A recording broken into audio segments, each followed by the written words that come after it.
Open three is good. Shot pours the goal. Oh, Schmidt. Nice. Tough shooting is scored.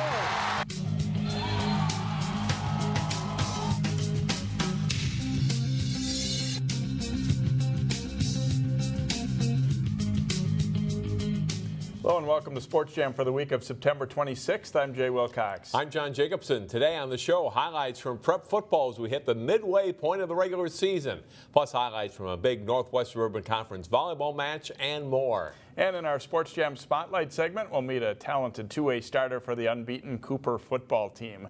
First up, it's a celebration of distance running. On a late September Saturday, three big cross-country meets provide a showcase for the sport. The 46th annual Malacca Mega Meet is billed as the nation's largest meet, and they're off in the Class 4A girls race. Mallory Stack of Prior Lake races to the win in a time of 19:02.19 and helps the Lakers to the team title. The top local finishers are Maple Grove teammates Ava Lanou and Jenna Hauk. They placed 21st and 22nd, respectively. The finish area getting a little soggy as the boys hit the course. Blake's Michael Mitchell races to the win in the Class 2A race. And then it's Deflategate as the 4A boys finish. The finish line marker collapses as Alex Miley of Maple Grove wins the race, obscured by the race officials. His teammate Justin Breakoff is 12th, and here's what Miley said after his race. It's happy just to compete with some great competitors on this course. Every year it's great. This venue is awesome. Great golf course. And I love running here, but it's just good to get a nice win under, get some confidence for the bigger meets coming up. Stillwater wins the boys Class 4A race with Centennial second and Maple Grove third. White Bear Lake and Perham round out the top five. Osseo is 20th and Champlin Park 24th. Prior Lake takes the 4A girls ahead of Minot and Stillwater. Maple Grove is the top local squad in 7th. Osseo is 17th. Madeline Kelly of Providence Academy took second in the Class A race. At the high-powered GRIAC Invitational at the U of M, Wayzata races to the boys' gold title ahead of teams from California, Nebraska, Iowa, and South Dakota. The Hopkins boys are 13th with the Royals' Seth Eliason placing third. Armstrong is 39th. Champlin Park is 11th in the Maroon Division. Edina takes the girls' gold title with Mountain View, Idaho second and Naperville North of Illinois third. Wayzata with a strong showing to place fifth. Hopkins is 23rd. And here's how deep Wayzata's boys program is. Their secondary team wins the Apple Valley Invitational. Nick Kerbyshon of the Trojans wins the race. Fargo North, Eastview, Eden Prairie, and Apple Valley round out the top five. Now to football, where Champlin Park hoped to hand rival Blaine its first loss. This one turned in to be quite a game. Blaine strikes first, second quarter. Chase Harper takes the handoff, goes in for the short touchdown run, and it's 7-0 Bengals after the extra point. On the ensuing kickoff, the ball bounces all the way to Deontay Bronson, who stutter steps past a wave of tacklers at about his 25-yard line, gets to the outside down the sideline, evades one final Blaine defender on his way to an 85-yard touchdown run on the kickoff return, tying the game at 7. Next time the Rebels get the ball, Chad Costello throws left and hits Marcus Hill, and no one is going to catch him. Hill goes 80 yards for a touchdown to put the Rebels in front. But Blaine would later retake the lead to go up 17-13 at halftime. Fast forward to the fourth quarter. Blaine's KG Downey pitches as he's hit to Harper, who scores his second touchdown of the game, and it's 23-20 Bengals. Champlin Park goes back on top. QB Bennett Otto pitches to Ernest Warlow, and he speeds down the sideline for a 54-yard touchdown. Champlin Park wins the game late on a touchdown throw from Otto to Hill. The Rebels score a big win, 34-30, and they are now 3-1 on the season. Osseo rallied to beat Totino Grace in a thriller in the state semifinals on their way to the Class 6A title last fall. Those teams matched up Friday night on Osceo's home field. Osseo creates a turnover as Grace's Kyle Halverson throws, and it's picked off by a diving grab by Johnson Falla. The Orioles get on the board first as Martellius Hughes will get in for a short touchdown, and Osseo goes up by a 7-0 score.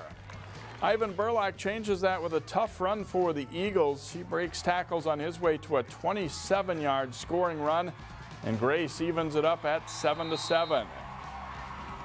And the Eagles defense gets the next one. The pressure is on, and the sack forces a fumble here. Cameron White scoops it up, and he is gone. That return touchdown puts Grace in the lead for good at 14-7. Still in the first half, Halverson gets great protection. He rolls left and finds Gayflor Flomo for the touchdown. Tina Grace pulls away to crush Osseo 36-7. 36-7, the top-ranked Eagles are 4-0. Maple Grove's had some good battles with Eden Prairie the past couple of seasons. The Crimson look to bounce back from a loss to Edina. They took on the Eagles in Maple Grove. Eden Prairie drives down the field to score as Devin Green takes it the final yard for a touchdown. Eden Prairie grabs a 7-0 lead. Maple Grove punting, and watch the great play by Tommy Fuller as he blocks the punt and scoops it up to score the touchdown. Eden Prairie coming up big on special teams to lead 14-0. Maple Grove looks to get back in it. They have what appears to be a touchdown pass to Kai Carlson, but it's called back because of an illegal formation. The Crimson have to settle for a field goal. Eden Prairie gets an unusual one here. The handoff up the middle, the ball fumbled. The quarterback, Cole Kramer, scoops it up, and before anyone realizes he has it, he's off and running for a 50-yard touchdown. 21-3 Eagles at the half. Third quarter, and they stretch the lead. Solo Falinenko gets it in for the touchdown, and it's 28-3 Eagles. Maple Grove gets it going. Quarterback Brad Davison fakes the handoff and takes it in himself for a 10-yard touchdown. The PAT fails, and it's a 28-9 game. Crimson, though, score again. Watch Davison gets wrapped up, but laterals to Brian Hanscom, who gets in for the touchdown. Maple Grove, though, loses this one, 28-15, the final. Cooper pulled out a fantastic finish against Armstrong in Week 3. The Hawks look to stay perfect this season as they hosted St. Louis Park. Late first half with the Hawks down 6-0. Cameron King floats the pass to Damian Gordon for the Cooper touchdown. The extra point gives the Hawks a 7-6 halftime lead. Third quarter, and King zips a pass to Jordan Brown across the middle, and Brown scores, gives Cooper a 21-6 lead. Fourth quarter, the Hawks on the doorstep again. A great effort by Brown, breaking 2 tackles and fighting his way to the 1-yard line. And it sets up an easy touchdown run for Noah Hill. Cooper runs its record to 4-0 with a 35-6 win. We'll meet Cooper's Phoenix Sproles in our Sports Jam Spotlight. At Armstrong, the Falcons trying to bounce back from that loss to Cooper as they faced Park Center. Armstrong scores on its first possession as Elliot Olson has stood up, but he keeps driving and gets some help to cross the goal line, and it's quickly 7-0. The defenses play pretty well in this one. Watch the reaction by Armstrong defensive back Jack Reinhardt as he intercepts the juggled pass. Late in the first half, Park Center puts together a drive. Blake Wilkins with a 20-yard catch here, but time runs out with the Pirates inside the Armstrong 5, and it stays 7-0 Falcons. They come out strong in the second half. Quarterback Nick Svensson, a converted safety, breaks a couple of tackles to get to the end zone. He's knocked down only then by his linemen celebrating, and it's 14-0 Armstrong. Midway through the third, Svensson has a much bigger run. On a straight quarterback keeper, his line opens a big gap, and Svensson does the rest, racing 73 yards for a touchdown to give Armstrong a commanding 21-0 lead. Park Center does get things going late in the game as Malcolm Richards scores a short touchdown with just under 3 minutes left, but Armstrong wins 21-7, and we'll hear from the Falcons later in the show. Well, Osseo fans probably didn't much enjoy the team's football game with Totino Grace. It was a special night for a dozen new members of the school's Athletic Hall of Fame and their families. At halftime, the 12 new inductees were honored, 10 of whom are still alive. The new members are Dick Afton, Heather Anderson, Scott Clark, brothers Darren and David Drogemuller, Jessica Feeblecorn, Larry Hoff, Jack Leedens, Chad Mortensen, Dennis Stieg, and the late Warner Huss and Mike Price. It's a special group of Osseo grads, and it was a special night for the new Hall of Famers. I was extremely surprised. You know, this is the epitome for coaching, and I played at Osseo. My kids played at Osseo, so on, grandchildren. So this is really festive for me. This is a topper, that's for sure. And then to see some of like former players and former students coming in with me, the Drugger-Mullers and Feeblecorn and so on, it's just a treat. Such an honor, so humbling. I came through Osseo at a time when there were just amazing athletes, and so before and after me as well, and it's a very humbling thing. Very honored to be here. Great ceremony, and we didn't have time to read all their bios, but those individuals certainly made their contribution in Osseo athletics during their days at the school, and a great job by that committee for picking this group out. Yeah, there's a rich history there. Yeah. It goes back quite a ways compared to most of the schools in the area too, so they've had to go back through history a little bit and pick out those winners. Still to come on Sports Jam, we head to the pitch for soccer highlights plus swimming and volleyball.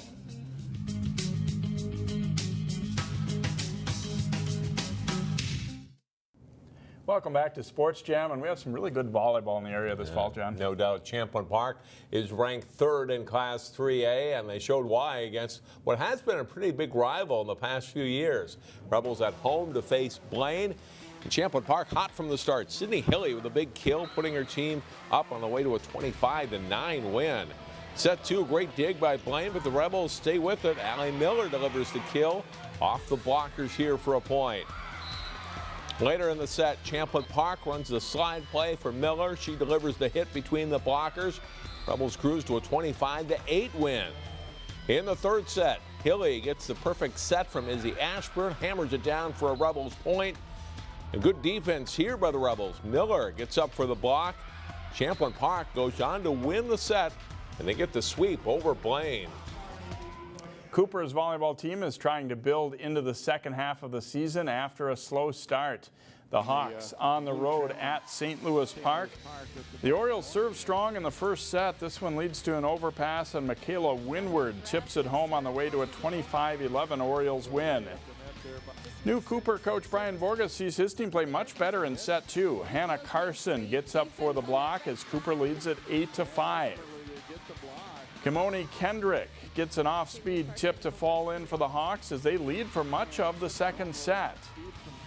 Summer Ballard pounds it home for a kill, but the Hawks can't hold the lead and they fall 25-22 in set number 2. And St. Louis Park completes the sweep as Paige Stewart gets the kill on match point. The Orioles win 25-11, 25-22, and 25-15. Now to soccer, where rivals Osseo and Maple Grove met up in a doubleheader. And the girls' game up first between the Crimson and the Orioles. Maple Grove's Mia Omar with a great cross. Darian Kolb is there to deflect it in. Maple Grove goes up 1-0. Meredith Hawkinson looking to add to the lead, but she is denied on a great save there on a point-blank shot. You don't see this one all the time, an assist for a goalkeeper. Sophie Klons of Maple Grove drives it out to near midfield. Jordan Barris gets control, and she goes in and will put the shot away as Maple Grove takes a 2-0 lead on Osseo at halftime. Maple Grove has a good team this fall. They dominate this one. Kolb sends it over to Hawkinson, and she makes a couple of great moves to beat the defenders before putting the shot away. Maple Grove rolls to a 6-0 win. In the boys' game, Ryan Dubois volleys it ahead. Carpe Zugli for Maple Grove. He scores just 30 seconds into the match. It's a good goal, ruled onside. Maple Grove up early. The Crimson get a penalty kick here. Dubois makes it count. Maple Grove's up 2-0 at halftime. Second half, Jack Gleckler with a free kick with the wind at his back.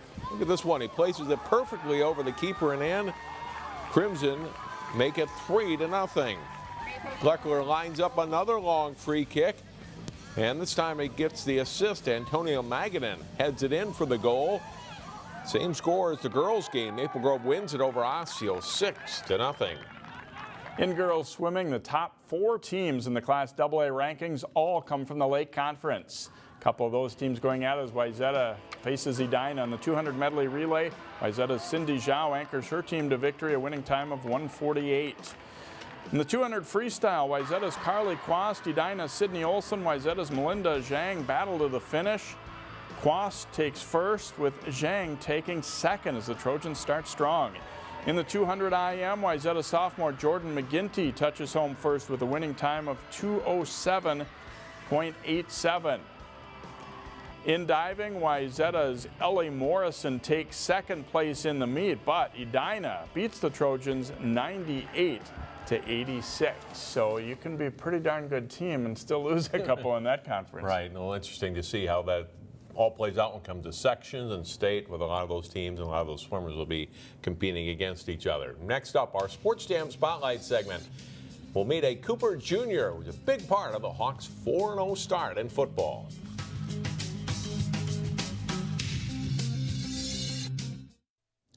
The Cooper football team is undefeated through 4 games after beating St. Louis Park on Friday.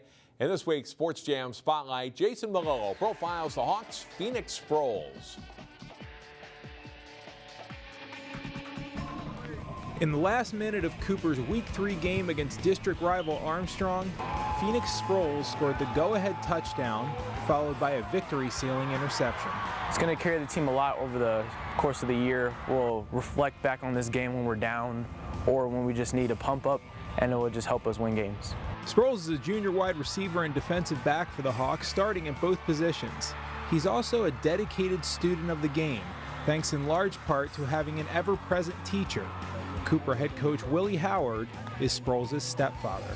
It's like a football coach at here, football coach at the house, football coach anywhere, and he's also a dad too. So whenever I need help, football help, he's there. Whenever I need school help, because he's also a dean, he's there too. So it's just, I feel like I have an advantage over some other kids because I have so much football background, and it helps me be the player I am today. Howard is proud of what Sproles has accomplished on the field and in the classroom, but Howard holds an even more special place in his heart for Sproles. And that's because Howard might not even be a football coach if it wasn't for something his stepson said to him many years ago, shortly after Howard's pro football career had come to a disappointing end. The true relationship was established from him in 3rd grade. I had felt very uncomfortable with football, mad at the Vikings because my career was cut short, and then the owner didn't want to compensate me for my workers' comp after 16 surgeries. So I was feeling sorry about myself. I was saying, I don't like football, I'm going to give up on any type of coaching. And then Phoenix at 3rd grade got to play tackle football for the first time, had never played. He said, "Hey Dad, can you help me in football? Will you be my coach?" No, I'm not trying to be a coach. I'm not trying to do it. Football hasn't been done. And his response to me was, "It's not about you anymore, it's about me." And at that moment, that's when it changed. That's when Cooper became an opportunity, because he changed my perception of football by saying, "I'm going to give back to him." He uses me as an example to some of the kids sometimes, as kind of just prepare yourself, do your job in the classroom. It kind of what you do in the classroom reflects what you do on the football field, he always says, and I kind of take that to heart.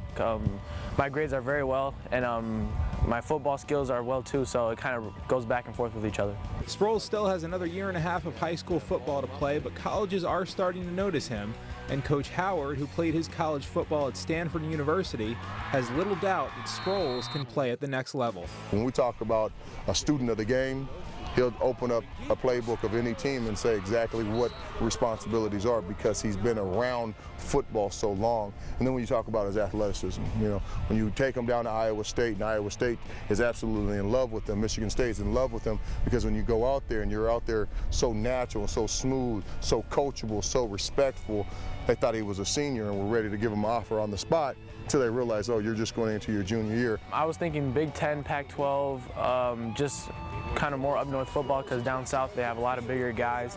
I know I could play down there, but I know my size isn't what they want, so up north would probably be the best fit for me. And I know I can get bigger as well too, but more colleges up north have so more interest than colleges down south, so and it's closer to home, so I kind of like that too.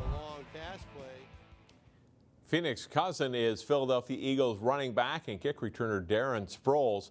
Phoenix doesn't talk to Darren much during the football season, but in the offseason they are in contact, and from time to time Phoenix says Darren is always receptive to his questions and offers helpful advice as well. Jay talks more football with the Armstrong Falcons next. Welcome back to Sports Jam. The Armstrong football team fighting through a ton of injuries to improve to 2-2 on the season after they beat Park Center. We're joined by a couple of their guys that helped to get it done. Starting with defensively, Michael Wozniak. Guys did a solid job defensively. They broke a play or two here against you, but overall, talk about the performance here against Park Center. Yeah, we really worked hard as a team. We want to make sure that we keep up that team defense. You know, it's not about the individual. It's about playing as a team. I thought we did that well, and it showed on the scoreboard.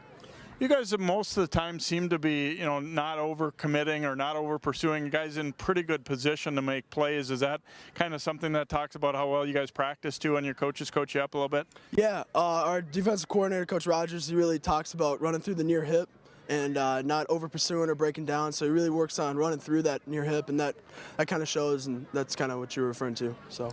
You guys obviously have had so many injuries this year, and then last week to have such a heartbreaker. You played very well against Cooper, but you had to bounce back. What was the week like after that loss and getting ready for this one? The big thing is just moving on. We had to make sure that we, past is the past, and we had to focus on the present, keep working hard, and focus on the next week. And every week we try to be 1-0. We don't try to dwell on the past. Just be 1-0 every week. Coaches always talk about how everybody on the team is important, but it's really showing it this year. I mean, some guys are getting in the varsity games that you wouldn't have really thought coming into the season. Are you pretty proud of what some of those guys have been able to do too? Yeah, I mean, everyone's stepping up. The twos and threes. I mean, everyone, when they get their time, they step up and they're successful, and they use their time the best they can, and they make it count. Thanks for joining us, Michael. Good luck the rest of the season here. Thank you. And pretty dominant performance by the offensive line for Armstrong against Park Center. We had to talk to one of those guys, and Matthew Moczynski. How much fun was it to be able to get some push up front and open some holes for your backs and your quarterback? It was a great time. As you said, we've been going through some injuries, and to have someone like Jackson, who's not usually considered a varsity guy, to be able to run like that, it was really, really good time for the O-line. And what was the feeling like coming out of that Cooper game? I mean, it was kind of a devastating loss, but at the same time, you played pretty well as a team. Did that, kind of give you a little confidence? Yeah, we obviously really wanted that one, but to be able to, Cooper's a good team, and for us to be able to play with them and have it slip away from us in the last second, that hurt. But I mean, we played well, and I think that's really something we can build off going into the future. Is there some hope of getting some of the guys back, that where the injuries aren't going to necessarily be a season breaker for your team? We have about 5 guys coming back next week, so we should be pretty replenished at our positions. Obviously, right now, as we talk, we're just getting over the Park Center game. We got Irondale next. Any first thoughts on those guys? I know, obviously, you're going to do a lot of film study on them, but what do you know about their club coming in? Just the good team can't take them for granted, and we just got to go out there and play. All right, thanks for joining us, and good luck the rest of the season here. Thank you. All right, Armstrong Falcons improving to 2-2 with a win 21-7 over Park Center, and again, they'll be taking on Irondale this coming week. We'll be back to wrap up Sports Jam, but first, it's a look at our plays of the week.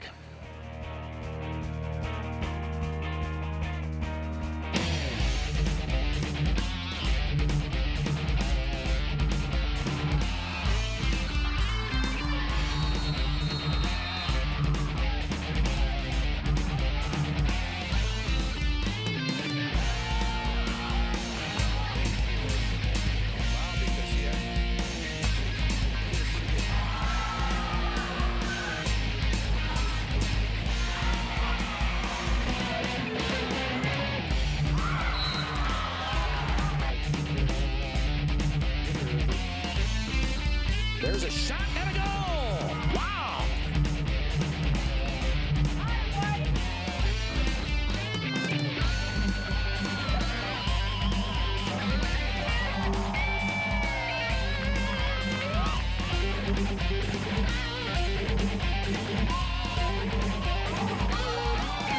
Don't miss the 25th Annual New Hope Community Prayer Breakfast on Friday, October 28th at Cooper High School. Find out more through the In the Community tab at 12.tv. Our game of the week is a football matchup between two teams looking to get back into the winning column as Wayzata visits Maple Grove. Watch the game live Friday at 7 o'clock on Channel 12 and 799 and our website at 12.tv. That'll do it for this week's show. Thanks for watching Sports Jam.